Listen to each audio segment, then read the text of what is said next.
Sir. तो हम लोग डिस्कस कर रहे थे इंटरमीडिएट वैल्यू प्रॉपर्टी। कल की क्लास में डिस्कस हो गया था कि इंटरमीडिएट वैल्यू प्रॉपर्टी क्या है ना। आज हम उसी पे बात करेंगे। तो अगर मैं आपसे कह रहा हूं कि ये दो वैल्यूज अटेन हो रही हैं, किन्हीं दो वैल्यूज यहाँ पर है ना, ये अटेन हो रही हैं, तो इनके बीच में अगर कोई रियल नंबर है, कोई भी रियल नंबर है, ठीक है, उसको भी अटेन होना पड़ेगा। और कहाँ अटेन होगा? इसके बीच में, यानी कि यहाँ कोई पॉइंट सी एग्जिस्ट करेगा सच दैट एफ ऑफ सी की वैल्यू ये आएगी। ठीक है, इसका मतलब यहाँ पे कोई वैल्यू छूटनी नहीं चाहिए। तो आपको नहीं लग रहा कि image of an interval must be an interval, या फिर image of a connected set must be a connected set, मतलब रेंज मस्ट बी कनेक्टेड।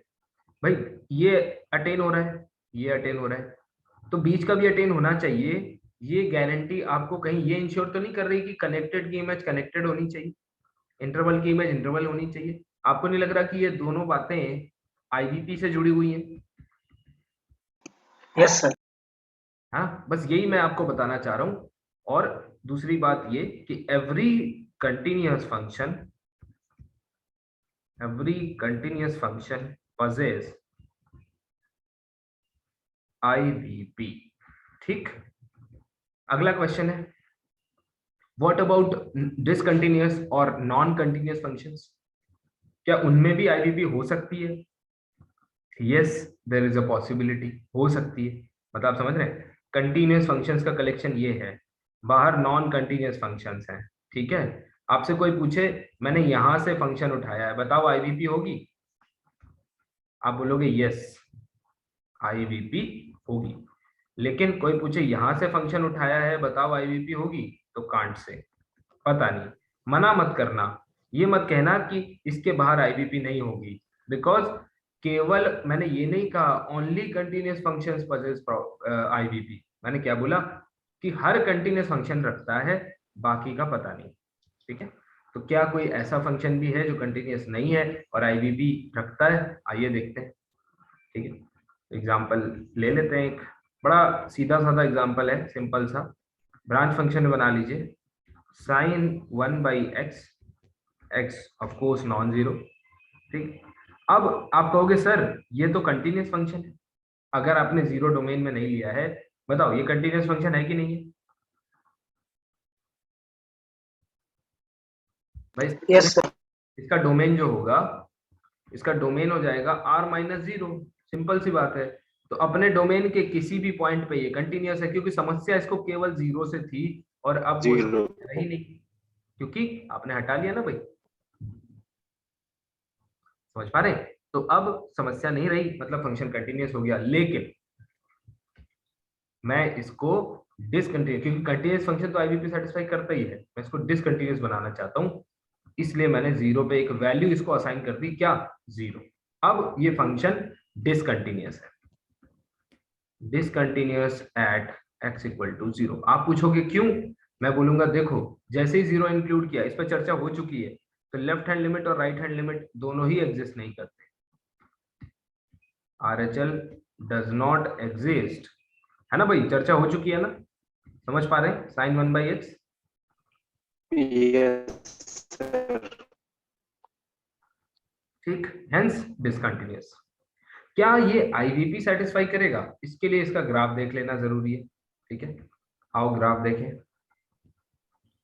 किसी को पता है साइन एक्स 1/x? तो क्या करना है आपको, बस जीरो के पास छोड़ देना। ये देखिए, बहुत शार्प जो है वो ऑसिलेशंस हो जाते हैं जब पॉइंट कहाँ जाता है, जीरो के बिल्कुल करीब। और जब बिल्कुल करीब हो रहा होगा तो छोड़ देना, बिकॉज एग्जैक्टली जीरो पे नहीं, और एग्जैक्टली जीरो पे है कौन सा पॉइंट? ये वैल्यू जीरो है। ठीक, तो साइन 1/x में शार्प ऑसिलेशंस होते हैं। बताओ भाई, इतनी बात क्लियर है? अब वो कहता है कि देखो, -1 से +1 तक, भाई साइन है बाहर, तो ये -1 से +1 ही रहेगा। ठीक है, इससे बाहर आप कोई भी वैल्यू नहीं ले पाओगे। और इसके बीच में, इसके बीच में आपको जो वैल्यू चाहिए वो सारी अटेन होंगी। आप देख सकते हैं यहां से, हर जगह आप लाइन ड्रॉ करो, आपको ग्राफ मिलेगा। इसका मतलब किसी ना किसी पॉइंट पे वो वैल्यू जरूर अटेन होगी। बताइए, समझ में आया? Yes sir. आपको कैसे लग रहा है? कहीं कहीं गैप नहीं है ना? इसका मतलब एक रूल बनाए हाँ क्या, एक अपना वाला रूल बनाते हैं कि अगर ग्राफ में गैप होगा, gap in graph implies no IVP, है कि नहीं? Yes sir. मतलब not always but most of the time, है ना? Not always but most of the time. देखिए, जैसे मैंने F X equals to greatest integer function ले लिया और x belongs to let us say r plus पे ग्रेटेस्ट इंटीजर फंक्शन मैंने डिफाइन किया, तो आप देखोगे ये, फिर ये, फिर ये, गुड्डू कुमार जी का डाउट भी क्लियर हो जाएगा। और गुड्डू कुमार जी, डाउट क्लियर हुआ आपका? घर पे जाके सोचा? Yes sir. देखिए, ये 1 अटेन हो रहा है, ये 2 अटेन हो रहा है, ऊपर 3 अटेन हो रहा है एंड सो ऑन। आप देख पा रहे हैं कि इसके बीच पास का कोई आईवीपी नहीं है ना? Not having IVP. कैसे? आप तो कहोगे सर सर 1 और 2 के बीच में कोई एलिमेंट ही नहीं रख रहा है सर। एग्जैक्टली 1 और 2 1.5 को देखें तो देयर इज नथिंग हियर, है ना? So not having IVP. और मतलब थोड़ा सा ऑब्वियस भी है, क्यों? डिसकंटिन्यूअस फंक्शन है ना, बिकॉज कंटिन्यूअस होता तो आईवीपी जरूर रखता, ऐसा हो ही नहीं सकता कंटिन्यूअस फंक्शन आईवीपी ना रखे। ठीक है, discontinuous at every integer point.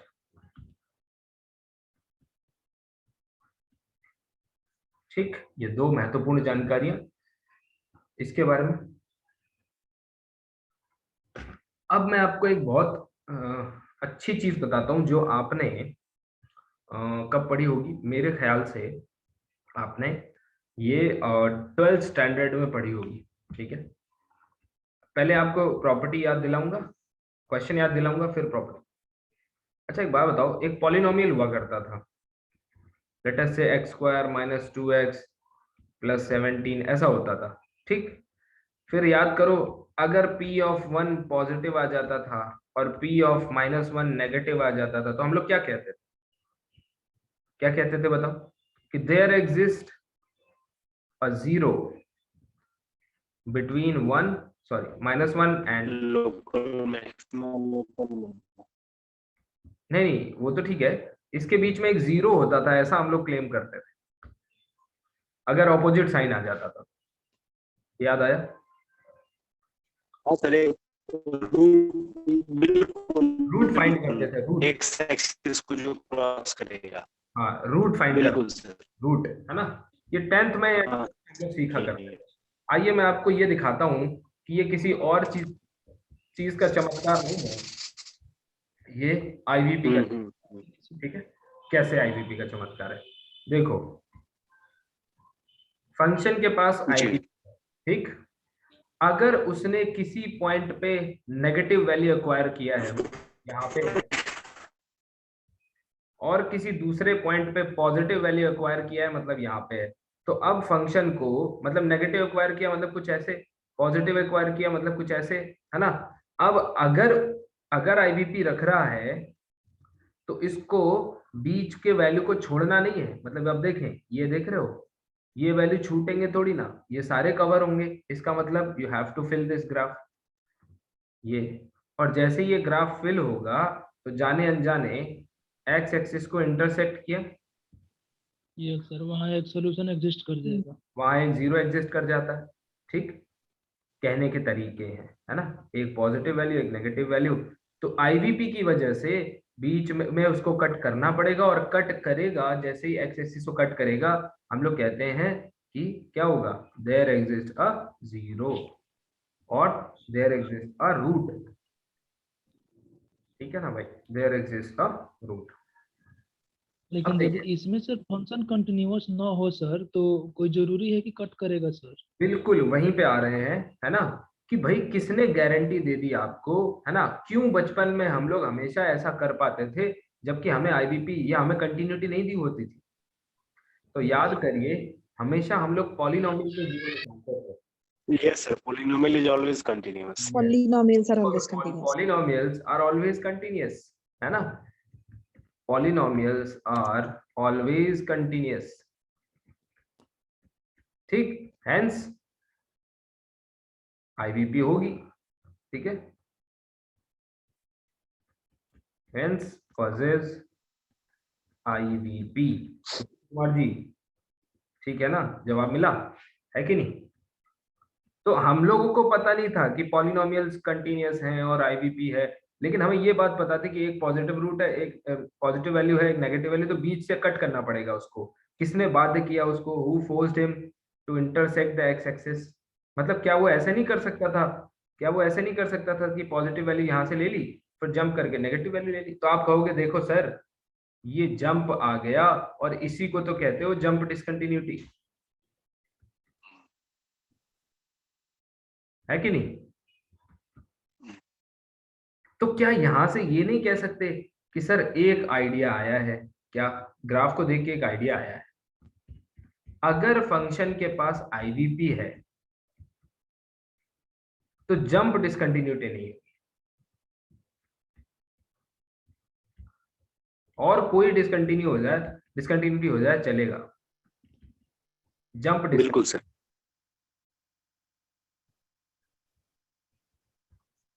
है। यहां से देखो आपको क्लियर हो जाएगा, ये ग्राफ आपको क्लियर पिक्चर दे देगा। अगर आईवीपी मिस किया मतलब वो जंप करेगा, तभी तो आईवीपी मिस होगी, है ना? तो आईवीपी है, अगर आईवीपी है ना, तो क्या होगा? जंप नहीं हो पाएगा, कैन नॉट हैव जंप, ठीक है? अगर जंप है ना, अगर जंप है तो फिर आईवीपी नहीं। ठीक, अभी देखना हम लोग बहुत रिजल्ट की तरफ बढ़ रहे हैं, है ना? तो ये एक रिजल्ट है, ये भी रिजल्ट है। अब देखना एक और चीज, तीसरा पॉइंट, अगर फंक्शन मोनोटोनिक है, ठीक, मैं आपसे पूछता हूं फंक्शन मोनोटोनिक है, इसके पास कौन से प्रकार की डिसकंटिन्यूटी हो सकती है? पहली होती है रिमूवेबल, रिमूवेबल तो क्या ही कहने, है ना? दूसरी कौन सी होती है? Jump discontinuity. और तीसरी कौन सी होती है? Mixed kind. ठीक, तो रिमूवेबल में क्या होता है?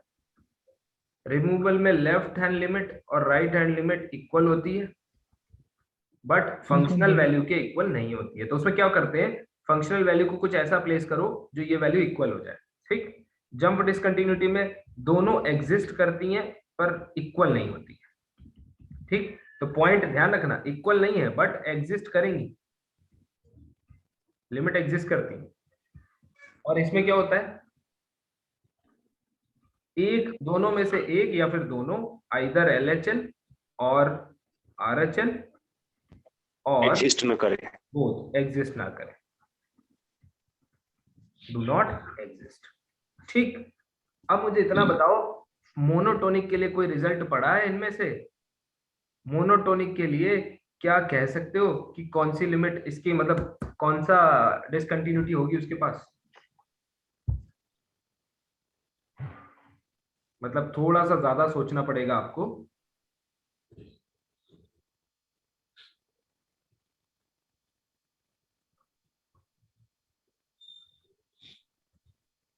सर हमको तो लगता है कि रिमूवेबल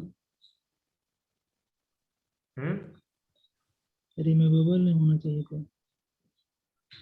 अच्छा, ठीक है, आप कह रहे हैं कि रिमूवेबल नहीं होना चाहिए, है ना? नहीं होना चाहिए सर, रिमूवेबल नहीं होना अच्छा, चाहिए। रिमूवल। जंप, आप कह रहे हैं कि मोनोटोनिक फंक्शन है तो उसके पास जंप नहीं हो सकती है? नहीं हो सकता है सर, उसमें तो जैसे ग्रेटेस्ट इंटीजर फंक्शन हो तो मोनोटोनिक रिमूवेबल पहले वाला सर। देखिए, रिमूवेबल को तो most of the time consider ही नहीं किया जाता है, रिमूवल को तो डिसकंटिन्यूटी कहा ही नहीं उसी में सर। देखिए फिर से एक बार समझ लीजिए, फंक्शन मोनोटोनिक है भैया, ठीक है? किसी point x sir. Equal to a पर, एक सेकेंड, मोनोटोनिक फंक्शन के बारे में आपने एक रिजल्ट पढ़ा था क्या? ग्रेटेस्ट इंटीजर फंक्शन सर पूरे डोमेन में। नहीं, मोनोटोनिक फंक्शन के बारे में एक रिजल्ट पढ़ा था क्या? लेफ्ट लिमिट और राइट लिमिट दोनों हमेशा एग्जिस्ट करती हैं, बताओ पढ़ा था कि नहीं? पिछले चैप्टर में पढ़ा था कि मोनोटोनिक फंक्शन के लिए लिमिट हमेशा एग्जिस्ट करती है, लेफ्ट और राइट लिमिट, चाहे वो इक्वल हो और चाहे ना हो। पढ़ा था कि नहीं? यस सर, ठीक है ना भाई? Yes sir. मोनोटोनिक में मोनोटोनिक के केस में लिमिट हमेशा एग्जिस्ट करती है, लेफ्ट हैंड लिमिट और राइट हैंड लिमिट, चाहे वो इक्वल हो और चाहे ना हो, ये हमने पढ़ रखा है। ठीक है, ऑलवेज एग्जिस्ट। अब जब ये आ गया कि ऑलवेज एग्जिस्ट, तो सीधा सा मतलब है कि ये वाली डिसकंटिन्यूटी तो हो ही नहीं सकती। Yes, sir. Yes sir, by definition cut कर दो। बाय डेफिनेशन ये कट कर गया। ठीक है, अब क्या रिमूवेबल हो सकती है? रिमूवेबल में क्या होगा?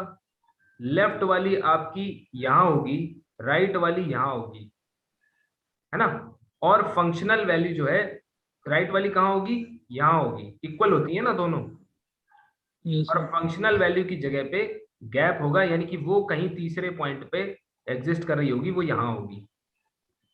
लेट अस से इसकी वैल्यू 1 है और इसकी वैल्यू 2 है। आपको लगता है कि फंक्शन यहाँ पे मोनोटोनिक हो पाएगा? लेफ्ट में नहीं एक लेफ्ट में वैल्यू 1 है, बीच में 2 हो गई, फिर आगे जाके 1 हो गई, मोनोटोनिक रहेगा क्या? कभी नहीं रहेगा। इसका मतलब रिमूवेबल भी नहीं हो सकती। कौन सी पॉसिबिलिटी है? केवल जंप टाइप Jump. डिस्कंटिन्यूटी की पॉसिबिलिटी, और कोई डिस्कंटिन्यूटी की पॉसिबिलिटी नहीं है। सर तो समझे? जो हम लोग ग्रेटेस्ट इंटीजर फंक्शन पढ़े हैं सर, तो वो तो मोनोटोनिक फंक्शन है सर। नेचर ब्रेक हो गया सर। हाँ, तो मोनोटोनिक फंक्शन है तो उसमें जंप टाइप डिस्कंटिन्यूटी है ना भाई, No, sir. रिमूवल थोड़ी है, या सर जंप जंप की ठीक है सर, है ना? वो तो तो अब देखिए तो ये कई बार क्या होता है, आपको एग्जाम्पल लेके नहीं करना होता है, कई बार आपको जब बैठ के एनालिसिस करेंगे, तो यही तो एनालिसिस है, यही तो मजा है इसका। ठीक है, तो कहने का मतलब है ये नॉट पॉसिबल। लेकिन देखो, नॉट पॉसिबल किसके लिए? मोनोटोनिक के लिए। लास्ट वाला नॉट पॉसिबल, दोनों के अपने अपने रीजन है। ठीक है, नॉट पॉसिबल ओनली पॉसिबिलिटी है जब। ठीक, सर यहाँ हमको ऊपर वाले स्टेटमेंट्स में प्रॉब्लम है सर। हाँ हाँ, सर बोलिए बोलिए। यहाँ पर लिखा गया है sir, can not have jump discontinuity, तो हाँ यहाँ हाँ, पर तो can not have jump continuity ना होगा कि डिसकंटिन्यूटी होगा सर? ये कहाँ की बात हो रही है? डिसकंटिन्यू, यहाँ पर having IVP, this implies that cannot have jump discontinuity। हाँ हाँ, तो डिसकंटिन्यूटी तो लिखा हुआ है।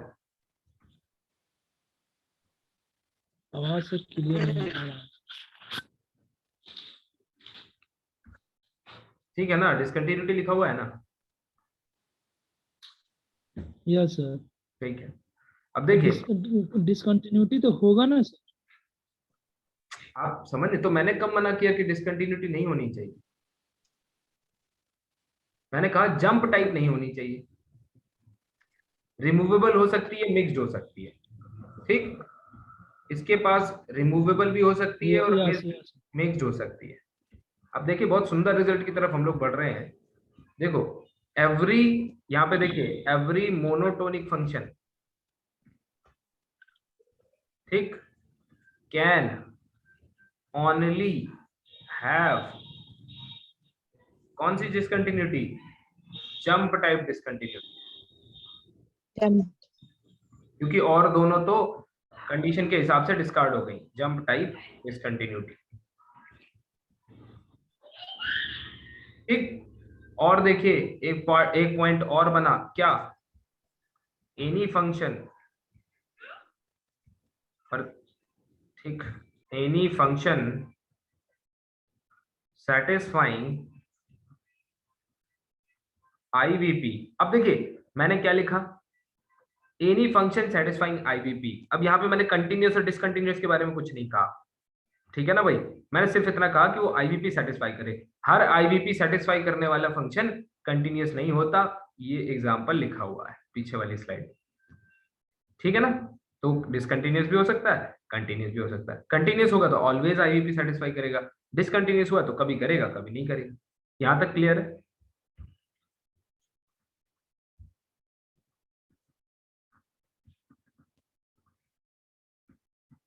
बताइए, क्लियर है?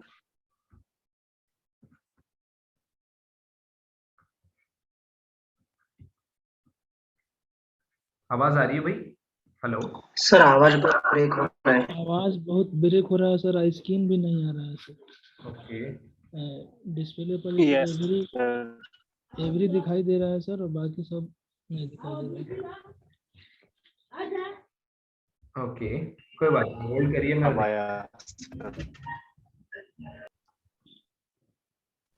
अगर फंक्शन के पास आईवीपी है तो उसके पास कभी जंप डिसकंटिन्यूटी नहीं होगी, नहीं तो फिर वो जंप की वजह से आईवीपी सेटिस्फाई नहीं करेगा।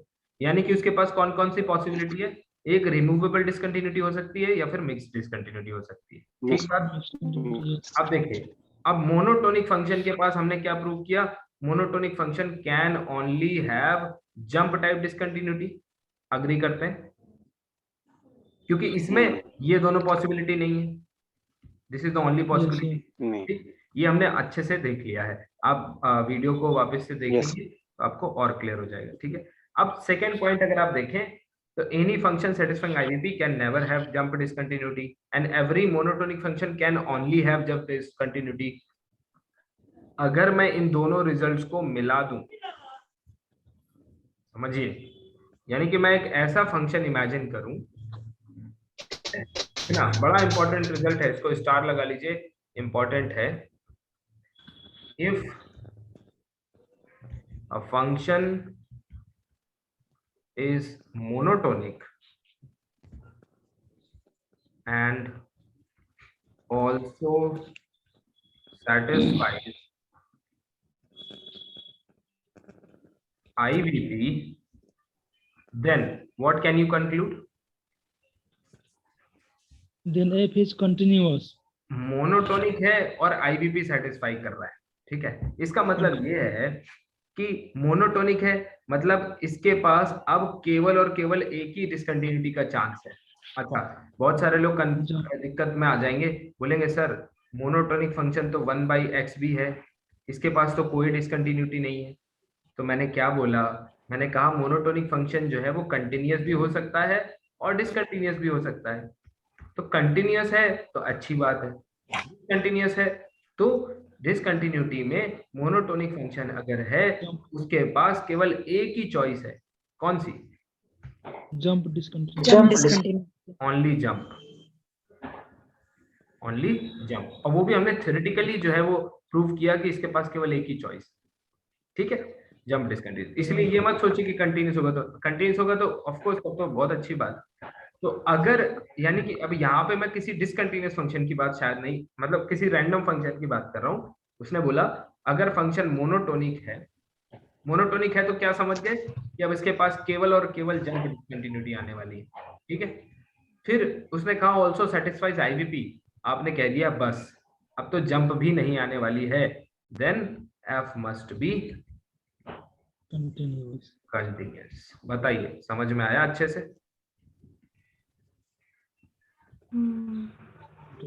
बहुत इंपॉर्टेंट रिजल्ट है ना, इसको अच्छे से समझ लीजिए, बहुत इंपॉर्टेंट रिजल्ट, अच्छे से समझ लीजिए। नहीं समझ में आया है तो पूछ लीजिए।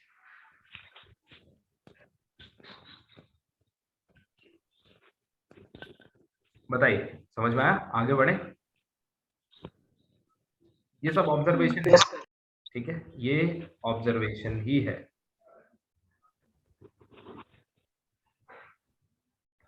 ठीक है भाई। Okay sir. मोनोटोनिक और आईवीपी अगर एक साथ मिल जाएंगे तो कंटिन्यूटी के अलावा कोई चारा है ही नहीं, फंक्शन को कंटिन्यूअस होना पड़ेगा। होना ही और हाँ, और अगर फंक्शन कंटिन्यूअस दिया है ना, let F B continuous on any domain,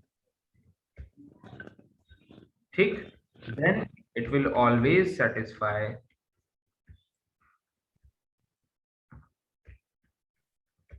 satisfy IVP, ठीक। और इसी से एक रिजल्ट निकल के आता है कि लेट f be continuous such that, अच्छा कंटिन्यूस फंक्शन है तो ब्रैकेट में तुरंत लिख लीजिए कि IVP सेटिस्फाई करेगा, ठीक। सच that f of a into f of b is less than 0। इसका मतलब क्या है? इसका मतलब है कि वो ऑपोजिट साइन के हैं। प्रोडक्ट अगर नेगेटिव है तो इसका मतलब क्या होता है? Opposite sign. Opposite opposite sign है, ठीक है। FA and AB have opposite sign. Then there exists C between A and B such that f of C equal to 0। 0. अब यहाँ पे इसको नाम दिया जाता है रूट फाइंडिंग रिजल्ट, कि रूट फाइंड किया जाता है इससे, ठीक है। लेकिन हम इसको IVP का ही नाम देंगे, ठीक है। ये कुछ और नहीं है, ये IVP ही है, ठीक है। इतनी बात समझ में आई? Yes, sir. अब आगे बढ़ते हैं, ठीक है। आगे बढ़ते हुए मैं कुछ और महत्वपूर्ण जानकारी आपको दे दूं। सर इनिशियल वैल्यू प्रॉब्लम इसलिए कहेंगे कि सर वो जो इनिशियल वैल्यू प्रॉब्लम नहीं है, इंटरमीडिएट वैल्यू प्रॉपर्टी है। यस इंटरमीडिएट IVP सर, हाँ। ये एक्स एक्सिस को कहीं ना कहीं कट करेगा अगर आप सर, इसीलिए FC बराबर 0। हाँ हाँ, वही तो मैं कह रहा हूँ। ये देखिए, ये रहा नेगेटिव वैल्यू, ये रहा पॉजिटिव वैल्यू।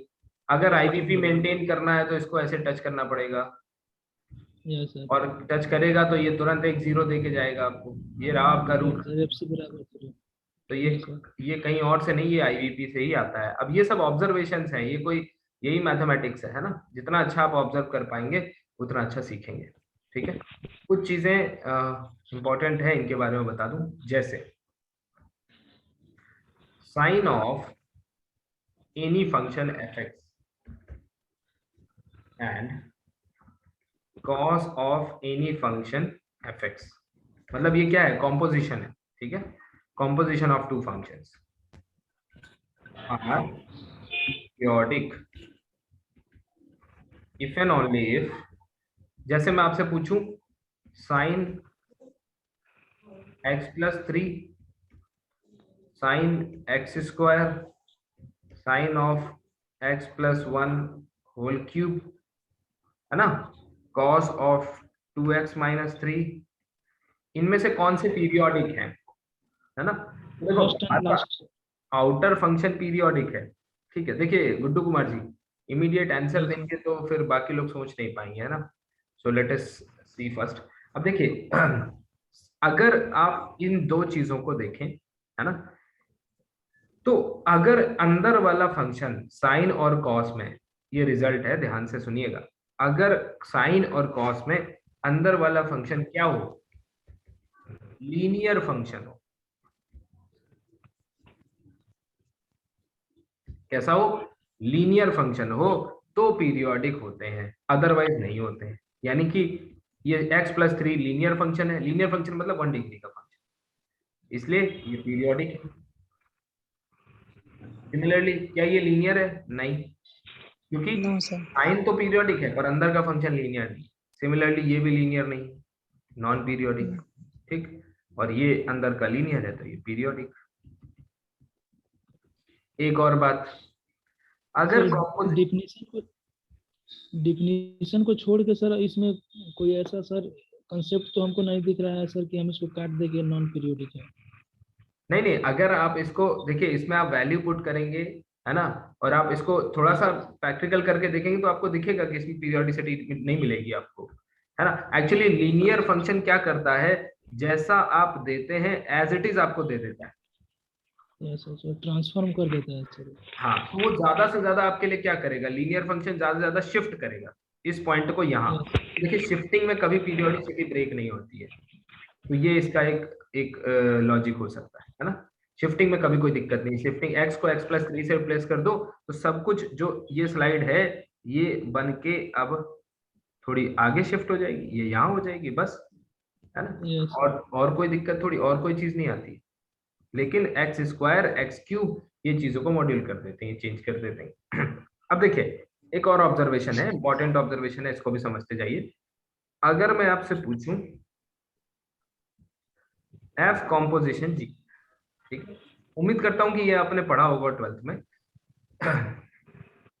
अगर इसके अंदर, ठीक है, मैं बोलूं जी पीरियोडिक है, अगर जी फंक्शन जो है यानी कि अंदर का फंक्शन पीरियोडिक है और आउटर का कुछ भी हो सकता है, ठीक है, तो एफ में बी एनीथिंग, मतलब पीरियोडिक हो भी सकता है, नहीं भी हो सकता है, हमें उससे लेना है। क्या रिजल्ट पीरियोडिक होगा? ठीक है, पहला क्वेश्चन। दूसरा, अगर इसी को मैं थोड़ा चेंज कर लूं, मतलब अगर मैं सवाल आपसे पूछूं एफ ओ जी के बारे में और आपको गिवन क्या हो कि एफ पीरियोडिक है और जी कैन बी एनीथिंग, तो क्या रिजल्टेंट पीरियोडिक होगा? इन दोनों चीजों पे थोड़ी सी एक चर्चा हम लोग कर लेते हैं। देखो, जैसे मैं आपसे बोलूं, मैं कंपोज करूं एक पीरियोडिक फंक्शन साइन ऑफ करली एक्स। करली एक्स कैसा फंक्शन है? करली एक्स एक पीरियोडिक फंक्शन है, ठीक है, पीरियोडिक फंक्शन है। और चलो इसको छोड़ते हैं, साइन तो एक पीरियोडिक फंक्शन है ना, एक नॉन पीरियोडिक फंक्शन ले लेते हैं कोई भी, sir log sine x e to the power, कैसे? हाँ एक्सपोनेंशियल में ले लेते हैं। ये कंपोजिशन हो गया e टू द पावर करली एक्स, ठीक है, ये पीरियोडिक है, लेकिन एक्सपोनेंशियल फंक्शन नॉन पीरियोडिक है, यानी इनर फंक्शन पीरियोडिक है। ठीक, आपको ये देखना है कि रिजल्ट पे क्या प्रभाव पड़ेगा, मतलब मैं पहला वाला केस ये डिस्कस कर रहा हूं जिसमें इनर फंक्शन पीरियोडिक है, ये आपका पीरियोडिक है। ठीक, अब देखिए, इनपुट यहां गिरेगा तो सबसे पहले इनपुट का असर कहां पड़ेगा? इस पे, यानी कि आप अगर x की वैल्यू 1 रखते हैं, ठीक है, या सपोज 0 रखते हैं 0.1, तो e टू द पावर करली 0.1, ऐसे करते करते e टू द पावर करली 0.999 ये वैल्यू आएगी। जैसे ही आप इसके बाद की वैल्यू रखेंगे, लेटर से आप x इक्वल टू रखते हैं 1.1, क्या आपको नहीं लगता आपको फिर से 0.1 मिल जाएगा? ये वैल्यू और ये वैल्यू सेम हो जाएंगी। Yes. Yes, sir. मतलब चाहे यहाँ पे e हो या log हो या कोई भी फंक्शन हो, रिजल्टेंट आपको सेम मिलेगा। क्यों? क्योंकि इनपुट रिपीट हो रहा है। तो कहीं ना कहीं इससे आप ये अंदाजा लगा सकते हैं कि अगर इनर फंक्शन, ये वाला जो इनपुट डिसाइड करता है, ये फंक्शन अगर पीरियोडिक है तो result will be periodic. Yes, F कुछ भी हो चलेगा। बताइए, क्या ये चीज डाइजेस्ट कर पा रहे हैं?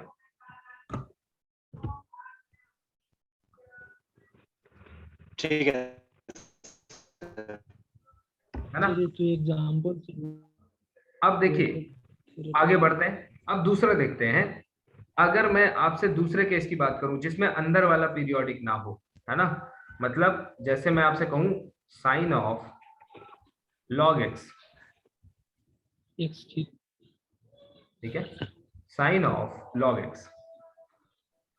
तो अब देखिए, log x की अपनी रेंज है, log x जो है वो इस तरह से चलता है, साइन ऑफ log x, ठीक है। तो वैसे तो आप एक चीज से देखोगे, ये log x जो है वो एक नॉन लीनियर फंक्शन है, हेंस नॉन पीरियोडिक हो जाएगा, क्योंकि sine of non linear is non periodic. लेकिन आप ऐसे भी सोच सकते हैं कि साइन की पीरियोडिसिटी 0 से 2 पाई में है, लेकिन क्या ये अपने आप को सिर्फ 0 से 2 पाई तक रखेगा? ये तो पूरा का पूरा आपको 0 से इंफिनिटी रेंज दे देता है। तो आप कोई भी इनपुट रखेंगे, आप अगर 0 से 2 पाई भी रखेंगे तो यहाँ पे ये रहा 0, ठीक है, 2 पाई सपोज यहाँ, तो समझ लो कहां तक की यात्रा आपको करा के ले आएगा, माइनस इन्फिनिटी तक लेके चला जाएगा। इनपुट ये डिसाइड करेगा, इस वजह से बाहर वाला फंक्शन भले ही पीरियोडिक हो कुछ नहीं कर सकता, hence non periodic. This is a non periodic function, sin of log, non periodic function। पीछे वाला देखोगे तो यस, तो यानी कि सेकंड क्वेश्चन का आंसर आपको मिलेगा आंसर नॉट ऑलवेज सर या फिर सर ये हमको नॉट समझ क्लियर नहीं हो पाया सर। नेसेसरली, ठीक है, नॉट नेसेसरली, है ना। इसका सीधा सा मतलब है कि अगर फंक्शन का इनपुट एक पीरियोडिक नंबर है, मतलब वो केवल 4 वैल्यू देता है, 1 2 3 4, तो इसके ऊपर कंपोज करने के बाद आपको 4 वैल्यू ही मिलेंगी, f(1), f(2), f(3), f(4). फिर आप कोई भी इनपुट रखते हैं तो वो फिर से 1 2 3 और 4 दे देता है। इसका मतलब आपको फिर से क्या मिलने लगेगा, 1 2 3 4। तो आपको नहीं लग रहा ये वैल्यू रिपीट हो रही है, तो टोटल फंक्शन जो है वो पीरियोडिक हो गया। बताइए सही है? सर ये सेकंड एग्जांपल जो साइन लॉग एक्स का है ये क्लियर नहीं हो पाया सर। ये पहले एक एक करके क्लियर कर लेते हैं। क्या ये क्लियर हो गया? यस सर क्लियर है ये। बाकी लोग भी बोले भाई, क्लास में हैं आप लोग भी। Madhuri, are you, can you hear me? Yes sir. Okay, clear है आपको? हाँ सर ये ठीक। जी जी सर। ओके, वैसे मैंने आपको आज की क्लास में तीसरी बार बुलाया है, खैर जो भी है। तो ये पीरियोडिक है। चले अब यहाँ आते हैं। इसका मतलब ये है कि अगर इनपुट अपनी वैल्यू को बार बार रिपीट कर रहा है तभी आउटपुट कुछ कर सकता है। समझ पा रहे हैं? तभी आउटपुट कुछ कर सकता है। अगर इनपुट सीधा एक रेंज लेता है 0 से इंफिनिटी की, तो साइन कहां से अपनी वैल्यू 0 से 2 पाई में रिपीट करेगा? समझ पा रहे हैं? एक्स आप कुछ भी रखें तो -1 से 1 के बीच में सर। अरे तो -1 से 1 के बीच में आप लॉग की वैल्यू को थोड़ी रिस्ट्रिक्ट कर पाएंगे।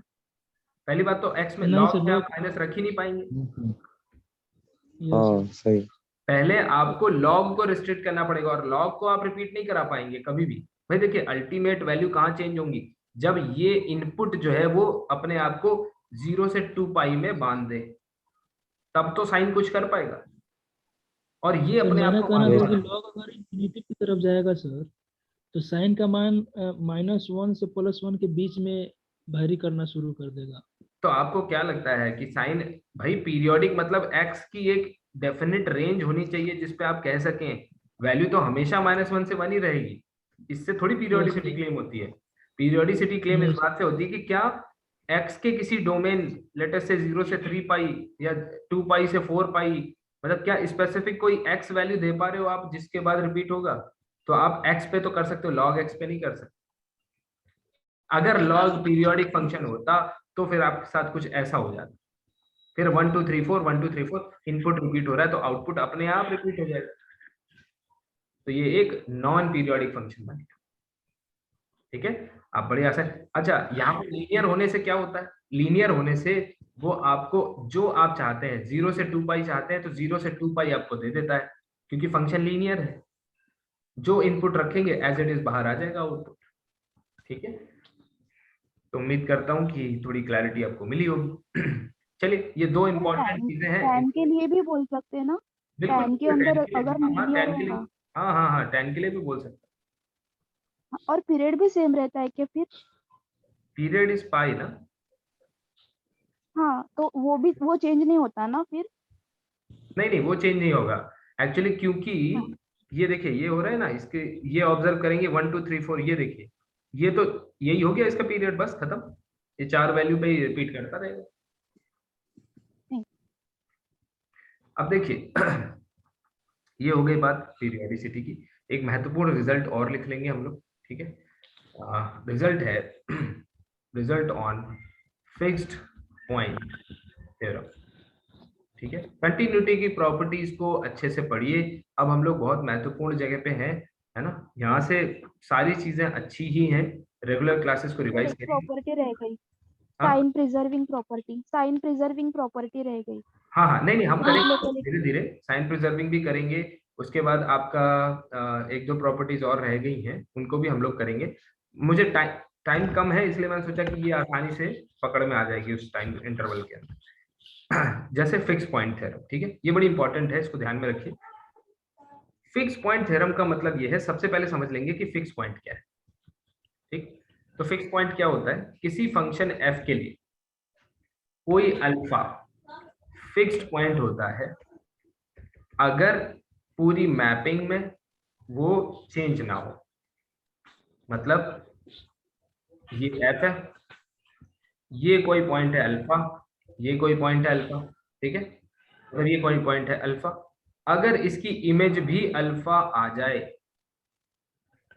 मतलब f of alpha is alpha, तो समझ लीजिए वो फिक्स्ड पॉइंट है।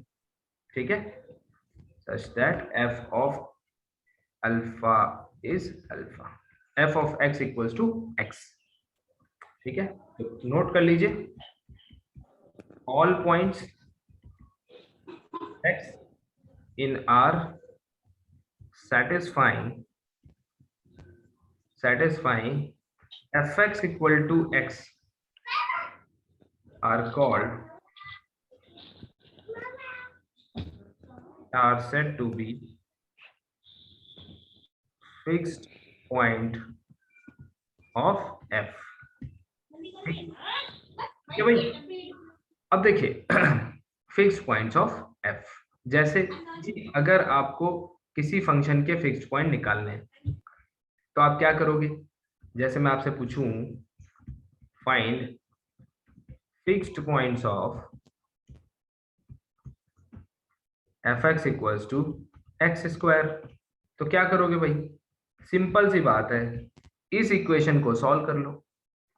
किसको? fx इक्वल्स टू x को सॉल्व कर लो, यानी कि x square equals to x, यानी कि x minus 1 equal to 0, which will give you 0,1। बताओ, दो फिक्स पॉइंट आ गए भाई।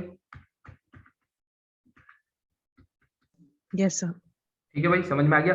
यानी कि ये मेन चीज है। ठीक, जब ये मेन चीज है तो क्या आप मुझे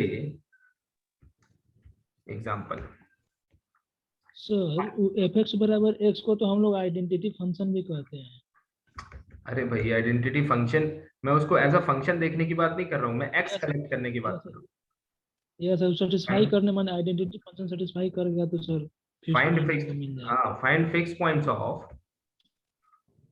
fx इक्वल्स टू, देखिएगा sin x plus x minus half, इसके फिक्स पॉइंट निकाल के दिखाइए मुझे,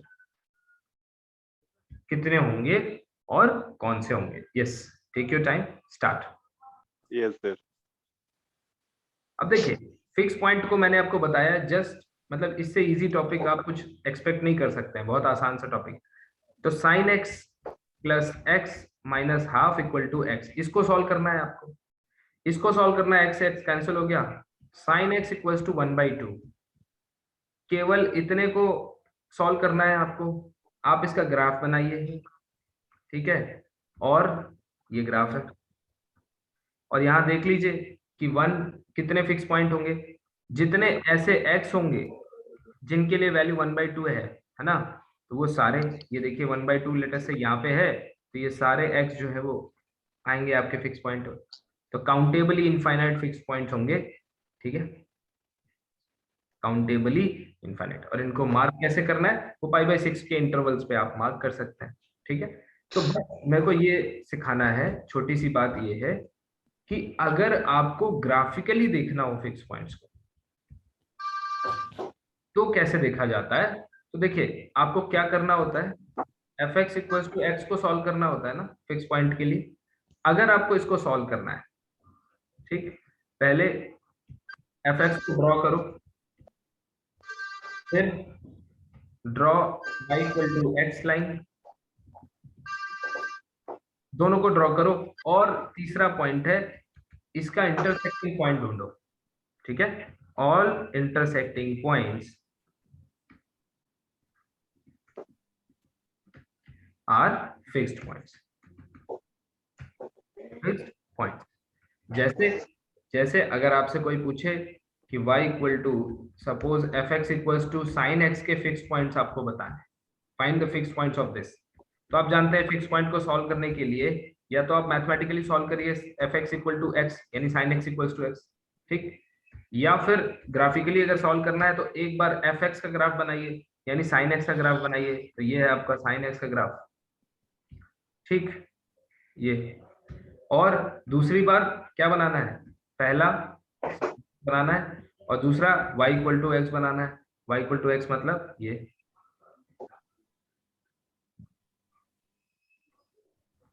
ठीक। तो y इक्वल टू एक्स बनाना है, फिर क्या देखना है, इंटरसेक्टिंग पॉइंट। तो बताइए कौन से हैं इंटरसेक्टिंग पॉइंट्स? origin.